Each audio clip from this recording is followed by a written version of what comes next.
prophète Jonas. Nous sommes au chapitre 2 et nous lirons du verset 2 au verset 11. Jonas, dans le ventre du poisson, pria l'Éternel son Dieu.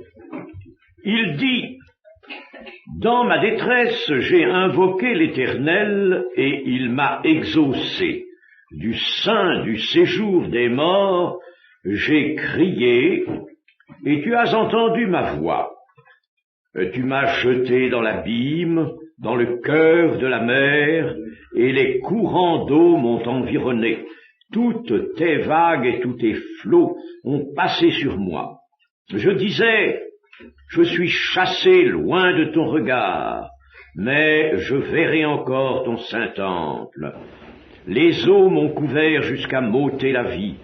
L'abîme m'a enveloppé, les roseaux ont entouré ma tête.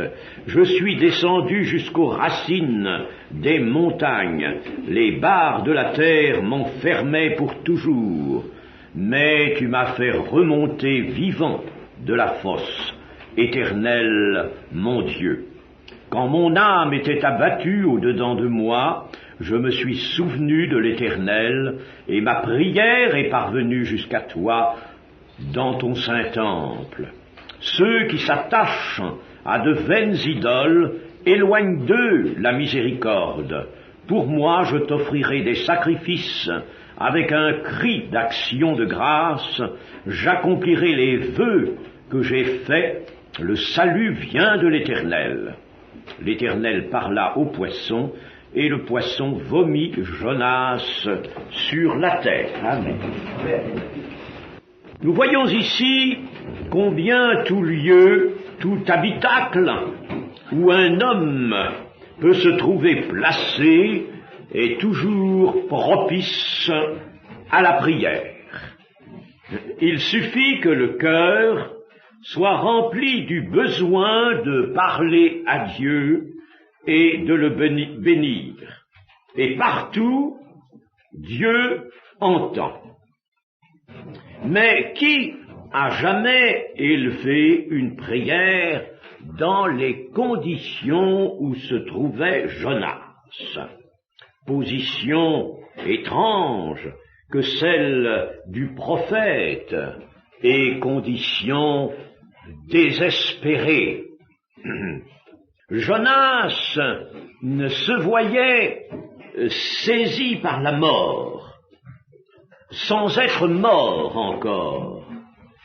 Il n'est pas de circonstance plus désespérée que la sienne, mais l'Esprit de Dieu le pousse à implorer l'Éternel, car rien n'est fini tant que l'on peut pousser le cri de la foi.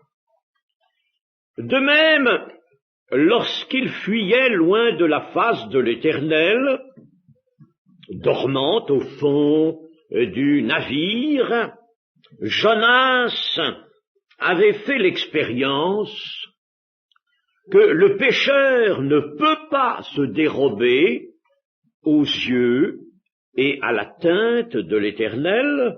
De même, ici, dans le ventre du poisson, il fait cette autre expérience qu'il n'est aucune prison, aucune circonstance qui puisse s'opposer à ce que l'homme se retrouve en présence de son Dieu qui est disposé à l'entendre et à lui envoyer sa parole pour le sauver et le guérir. Que ce soit à l'extrémité la plus reculée de la souffrance ou au fond d'un goulag sibérien, comme hélas, c'est le cas de bien de nos frères et de nos sœurs, n'oublions pas cela. Eh bien, quel que soit l'endroit reculé où se trouve l'homme, la prière trouve son chemin et parvient à l'Éternel.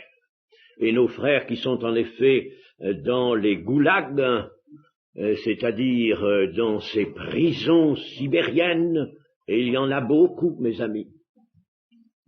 Celles-là ou d'autres prisons, nos frères se sont loin, retirés du monde, éloignés de leur famille, soustraits à tout ce qu'ils ont aimé autour d'eux, et ils n'ont que des hommes grossiers et cruels autour d'eux, car jamais il n'y eut cruauté plus terrible que celle que supportent ces chrétiens. Eh bien, là, ils font l'expérience de la prière véritablement et de ce que l'Éternel n'est pas éloigné d'eux et ne les abandonne pas. Et il y a pourtant un lieu duquel on ne peut plus prier, un seul, l'enfer. L'enfer. L'enfer, c'est ce lieu où il est impossible de trouver Dieu et d'avoir relation avec lui. C'est pourquoi le châtiment qui y est éprouvé est horrible, horrible. Plus d'espoir, plus de secours. L'Éternel n'entend plus. L'Éternel ne veut rien entendre de ce qui peut se dire en l'enfer. Père Abraham, aie pitié de moi et envoie-moi Lazare pour qu'il trempe le bout de son doigt dans l'eau et me rafraîchisse la langue, car je souffre cruellement dans cette flamme, dit cet homme riche du récit de Jésus-Christ en Luc 16. Et la réponse d'Abraham est celle-ci notamment: il y a entre nous et vous un grand abîme infranchissable. L'enfer est donc ce lieu d'où l'on ne peut plus prier l'Éternel, d'où l'on ne peut plus espérer, le lieu sans espérance, le voilà. Et chers amis, peut-être n'en parlons-nous pas assez de l'enfer. Peut-être n'y pensons-nous pas assez quand nous laissons les puissances de la mort se jouer de notre volonté, quand nous cédons et quand nous sommes, comme le dit le texte que nous avons lu, nous sommes en relation avec des vanités trompeuses, parce que les vaines idoles sont des vanités trompeuses. Alors à ce moment-là, peut-être ferions-nous bien de nous rappeler qu'il y a l'enfer, et que l'enfer c'est quelque chose d'horrible, de terrible. C'est bien, on me dira, oh, mais il ne faut pas tout de même que l'on soit chrétien et que l'on entretienne sa piété par la peur. Moi je pense que tout est nécessaire. Et si l'enfer nous a été révélé, c'est bien parce qu'il faut que nous sachions qu'il existe, et que les souffrances qu'on y éprouve sont horribles, car il n'y a plus d'espérance. Dans son amour immense, Dieu a résolu de toujours entendre la prière d'un cœur contrit et humilié. Nous avons vu cela vendredi dernier, un cœur contrit et humilié. Et il ne veut pas refuser le secours imploré. Aussi longtemps que nous pouvons prier par l'Esprit, avec un cœur libre de toute attache, un cœur sincère et humilié, le salut ne nous abandonne pas. Et nous avons le salut à notre portée.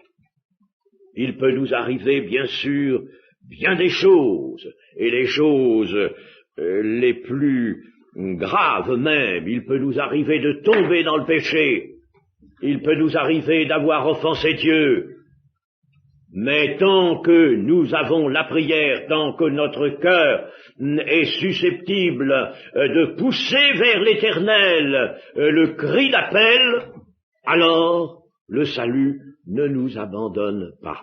Et nous avons un intercesseur, le sang du Seigneur Jésus qui parle mieux que celui d'Abel. Gardons par conséquent la capacité de la foi.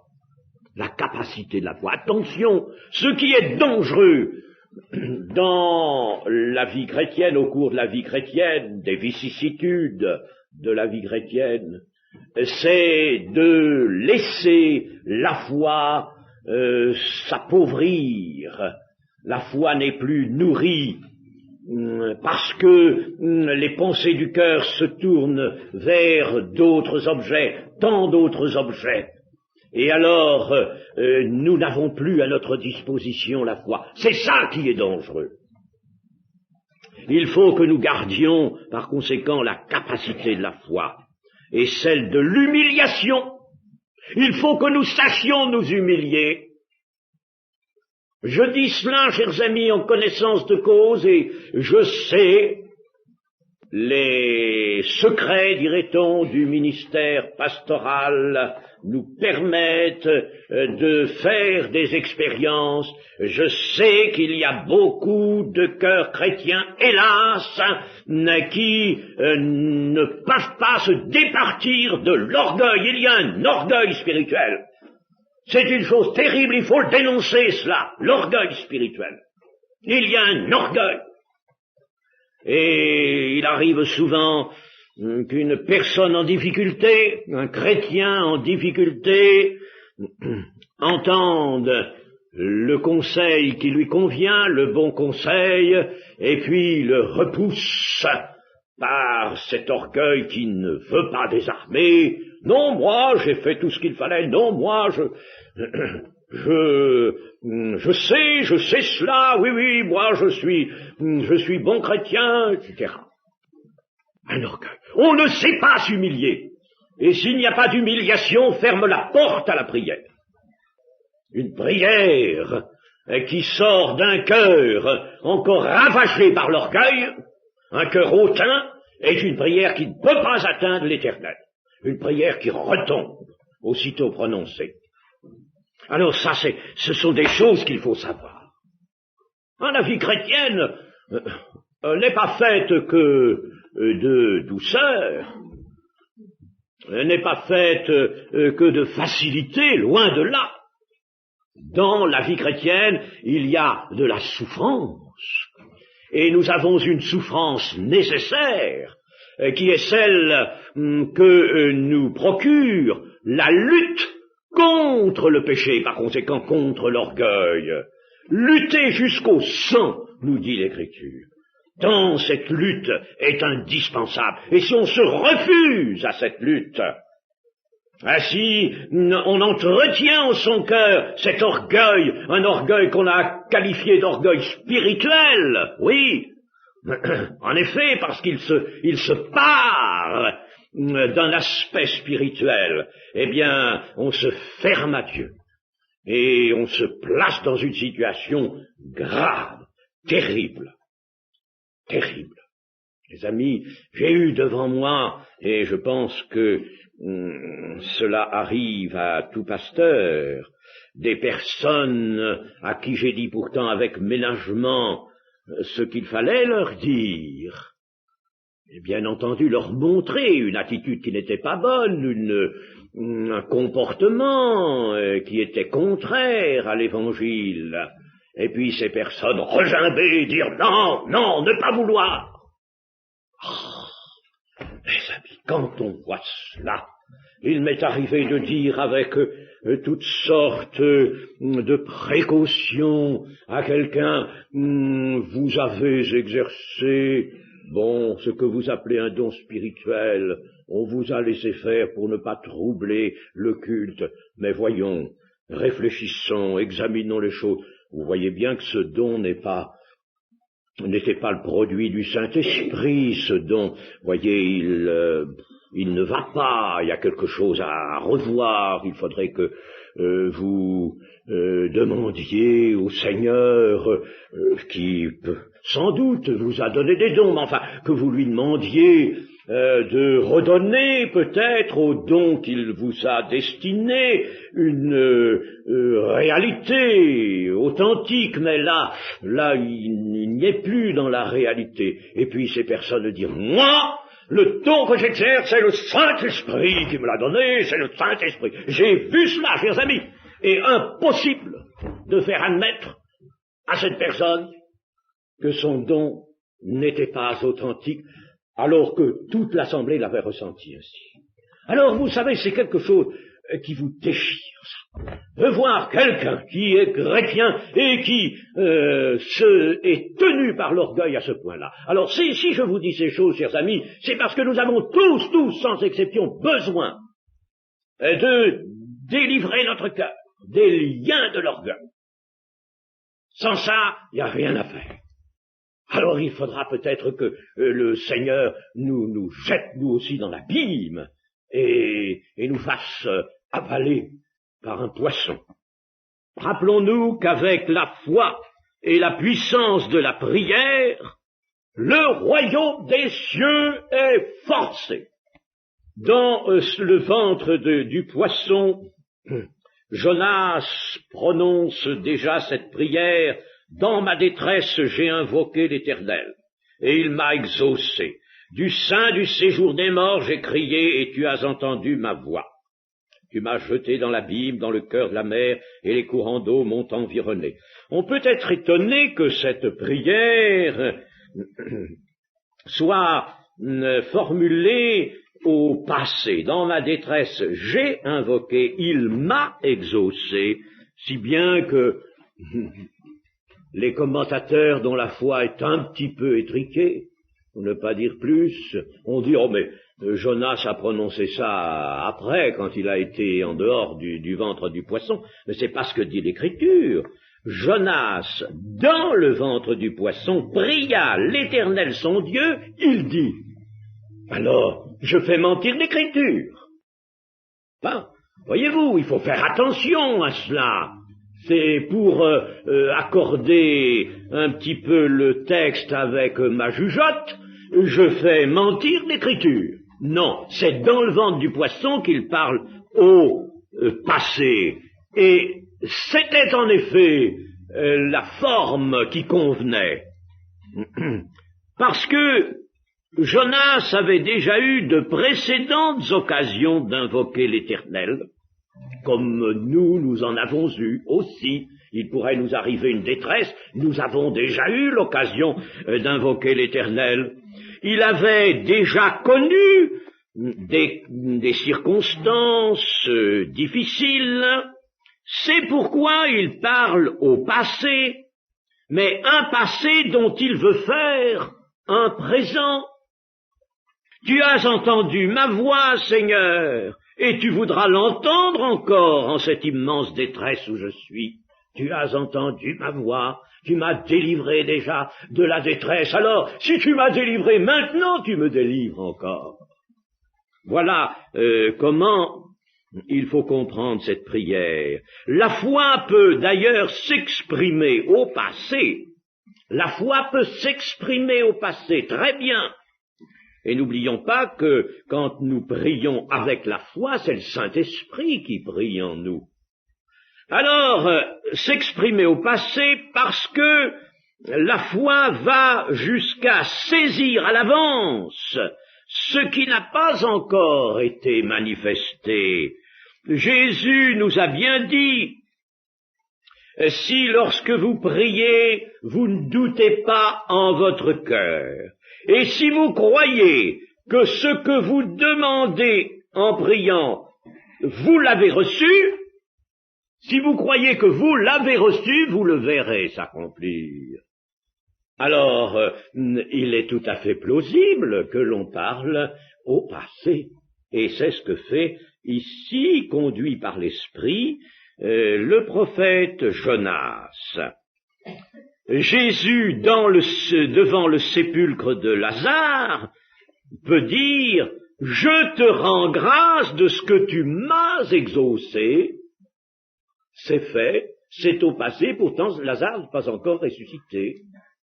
Je te rends grâce de ce que tu m'as exaucé. Vous voyez donc par conséquent que la forme du passé ne pose pas de problème, mais au contraire elle jette un éclairage spirituel sur cette prière.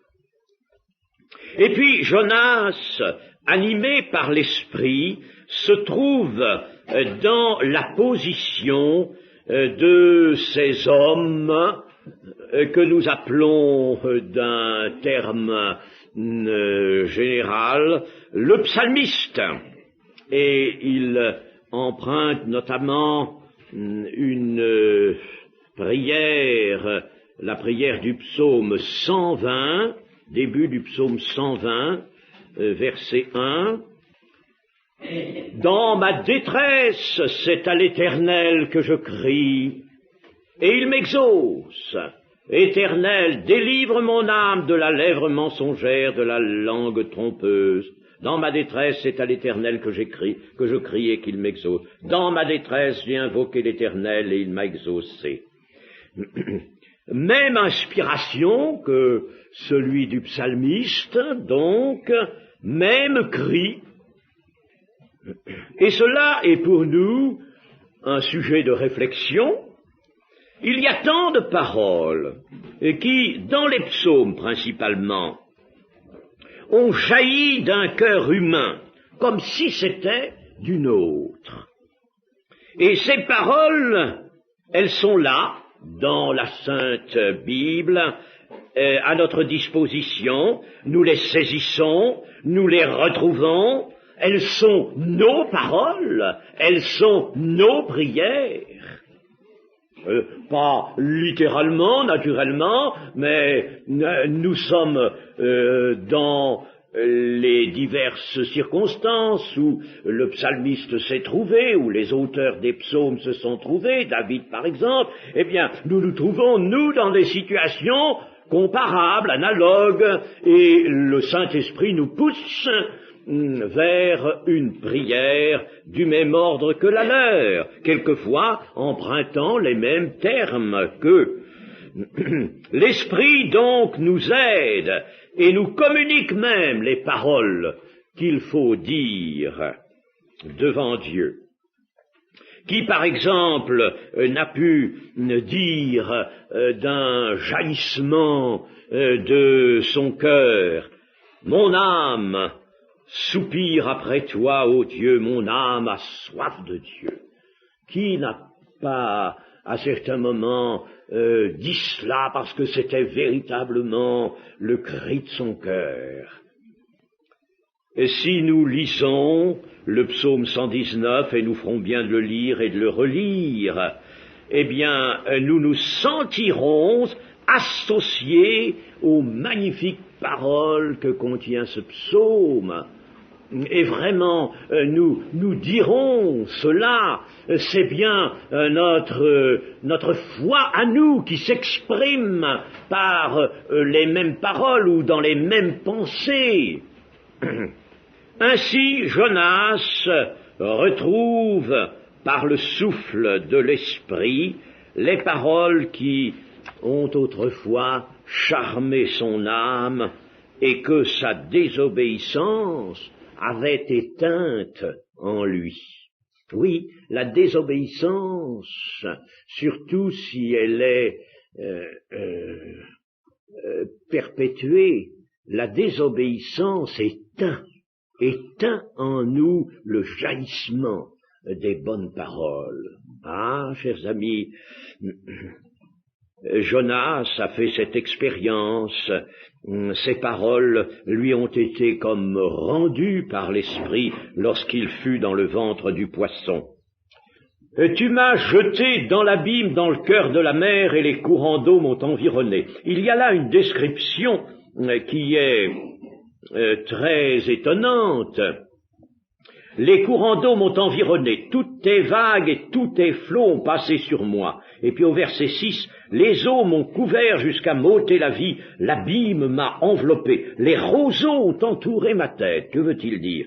je suis descendu jusqu'aux racines des montagnes, les barres de la terre m'enfermaient pour toujours. Les racines des montagnes, c'est la Bible appelle ainsi le fond de la mer.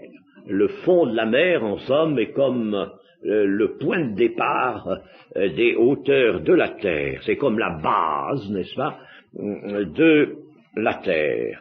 Alors, ce qui veut dire ceci, c'est que Jonas, dans sa prière, fait part à Dieu des sensations qu'il éprouve.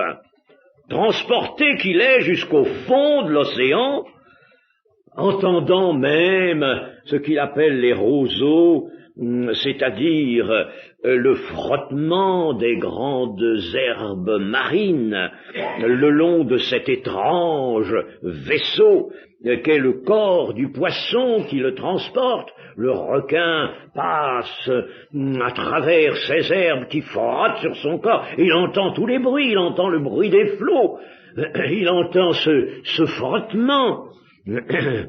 Et vous savez, tout cela devait lui procurer, en effet, des sensations bien éprouvantes. Je ne sais pas, essayons de nous voir un petit peu à sa place, là-dedans, n'est-ce pas, dans cette sorte de sous-marin. Ça devait véritablement être quelque chose d'éprouvant. Notons que Jonas dit « tes flots » et « tes vagues » en s'adressant à Dieu, car les flots de la mer sont pour Jonas, là où il est maintenant, ces flots sont les messagers de la justice divine. Dans la situation du prophète, on peut comprendre que rien n'arrive que l'Éternel n'ait voulu. On est en face, là, quand on est dans cette situation, dans une telle détresse, on est en face des causes réelles de ce qui nous touche, et l'on sait tout rapporter à Dieu. Les éléments de la nature sont vus comme autant d'instruments dociles de la volonté souveraine de Dieu.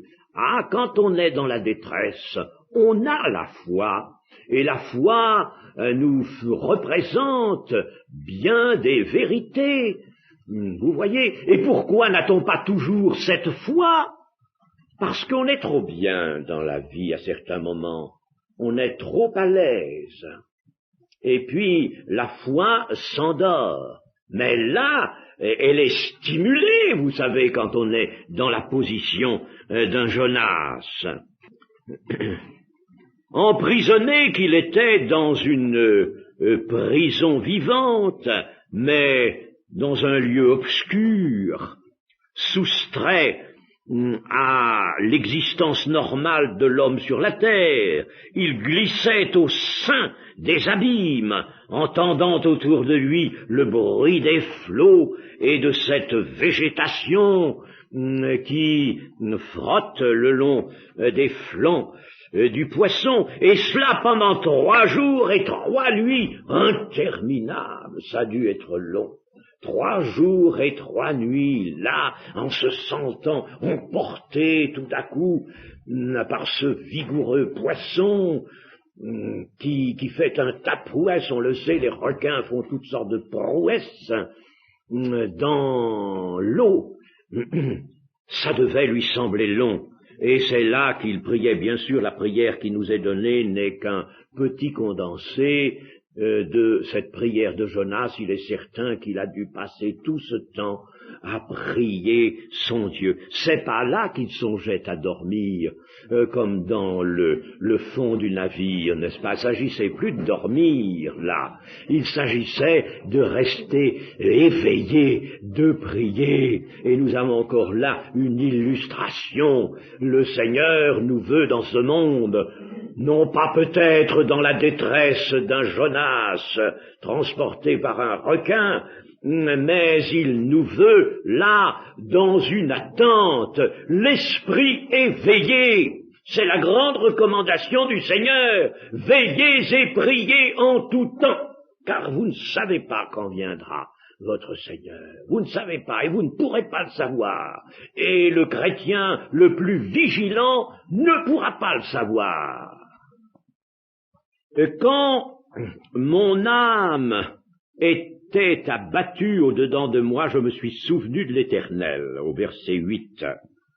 Plus la situation où se trouve Jonas lui apparaît affreuse, et elle l'est, plus il est poussé à l'espérance dont l'Éternel est l'assurance.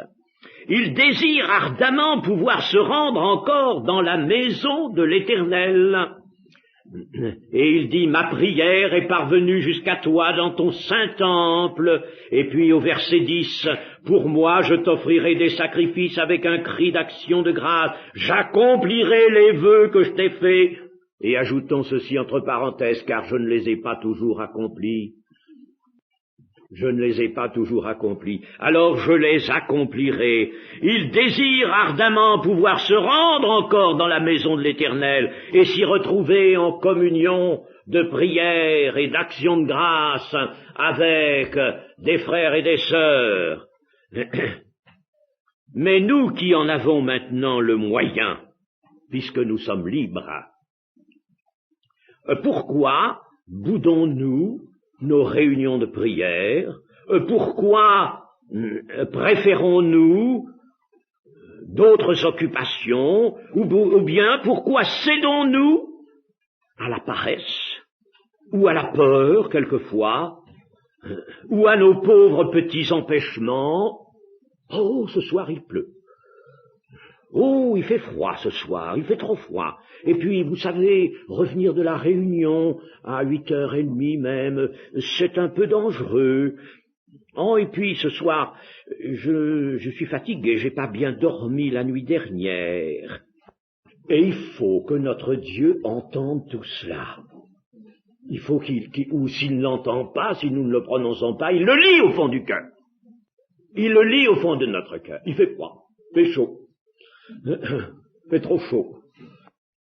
Combien nous sommes en tort dans une telle pensée, une telle attitude. Faudrait-il que le Seigneur nous jette, nous aussi, au cœur de l'abîme et nous fasse faire un petit voyage jusqu'aux racines des montagnes, comme Jonas, pour que le premier et le pressant désir de la prière reprenne sa place?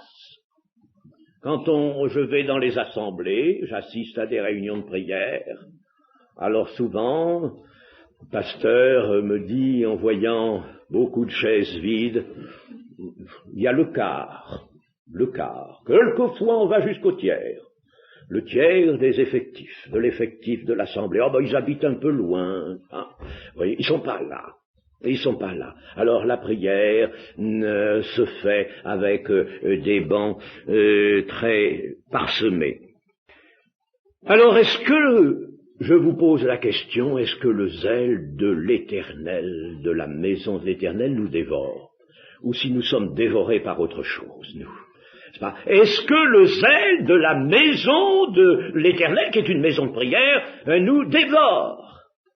Le zèle de la maison de l'Éternel me dévore.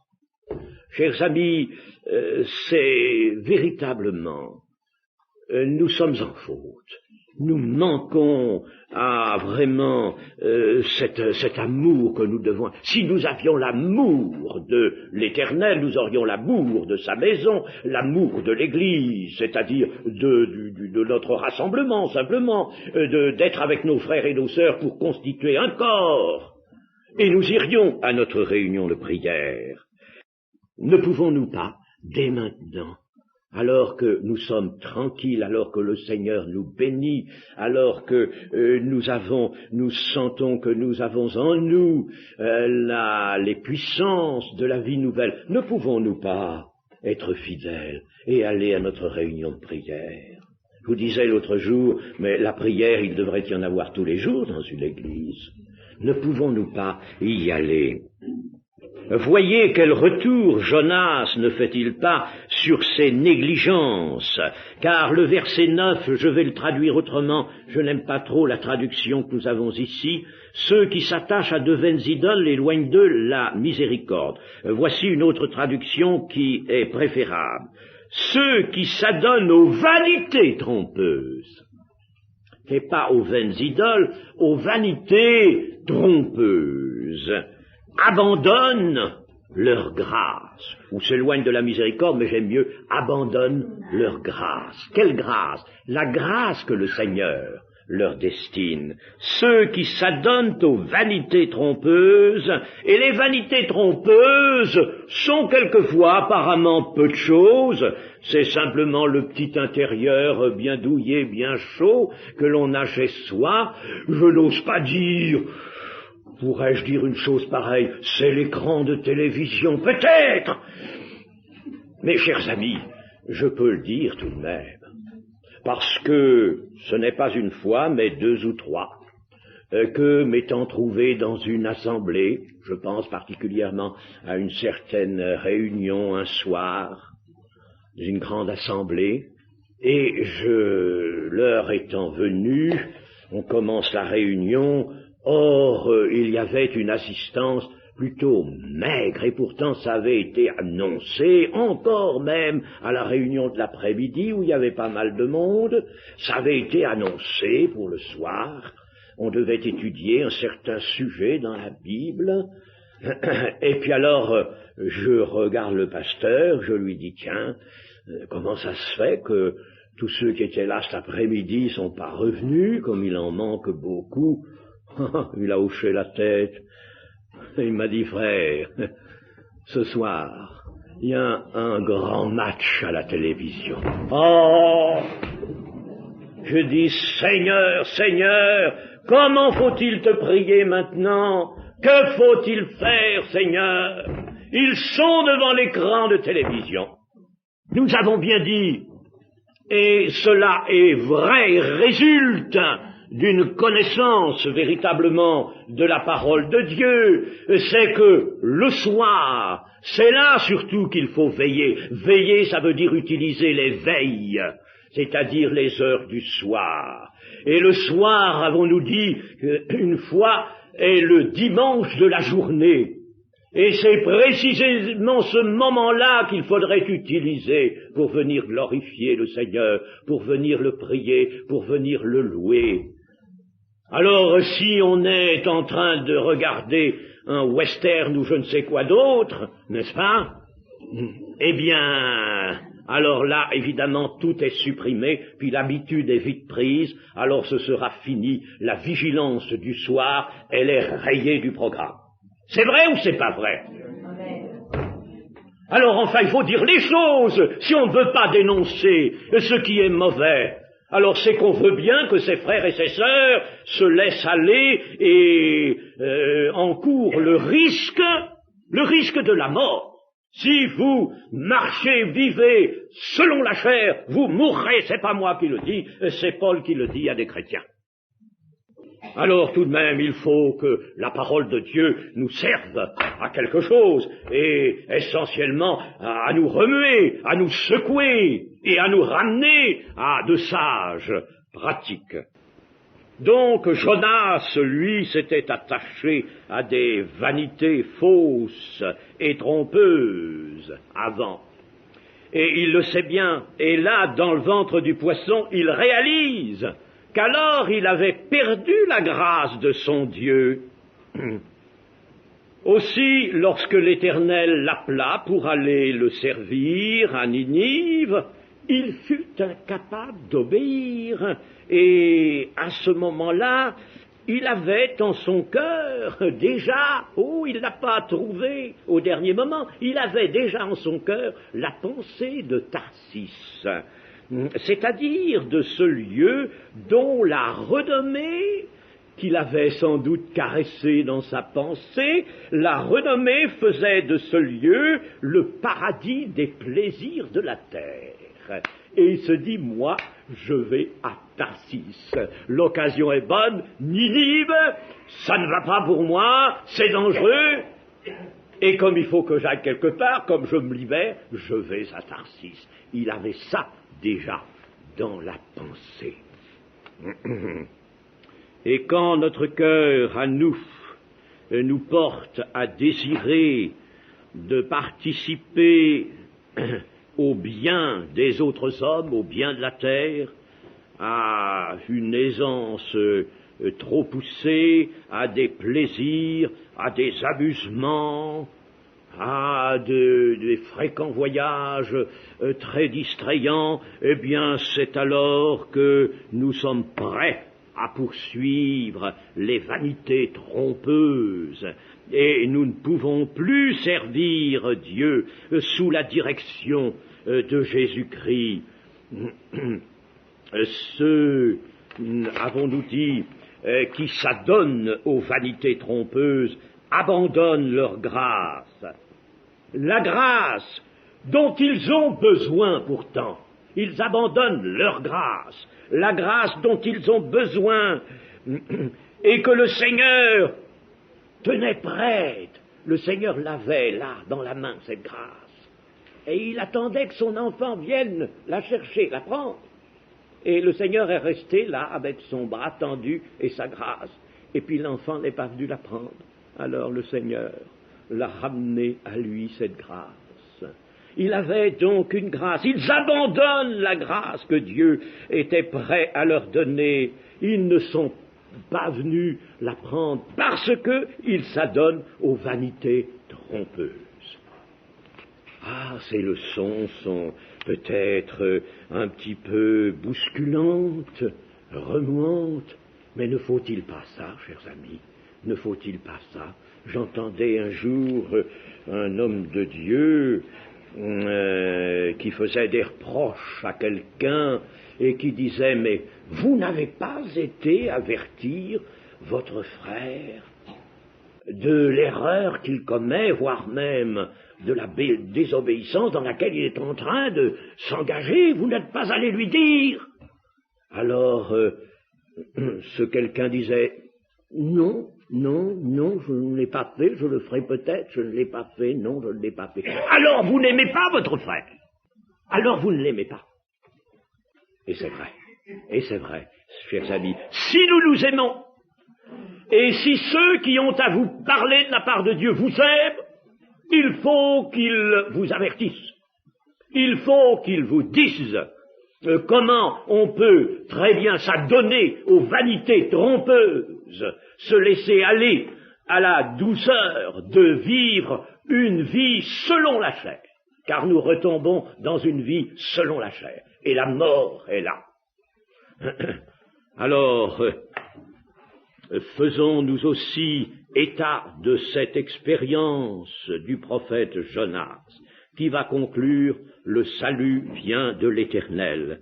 Et c'est de l'Éternel, en effet, que viennent les bénédictions précieuses qui nous sont données dans les lieux célestes. Il faut aller les chercher là-haut. Mais nous pouvons y aller dans les lieux célestes. Quand nous prions, quand nous sommes de tout cœur à Dieu, à Jésus-Christ, nous sommes avec lui dans les célestes. Et là, il y a des bénédictions infinies. C'est Dieu qui nous délivre de toute détresse, de toute difficulté. Il est l'unique soutien, l'unique secours de notre vie. Il est notre salut. Amen.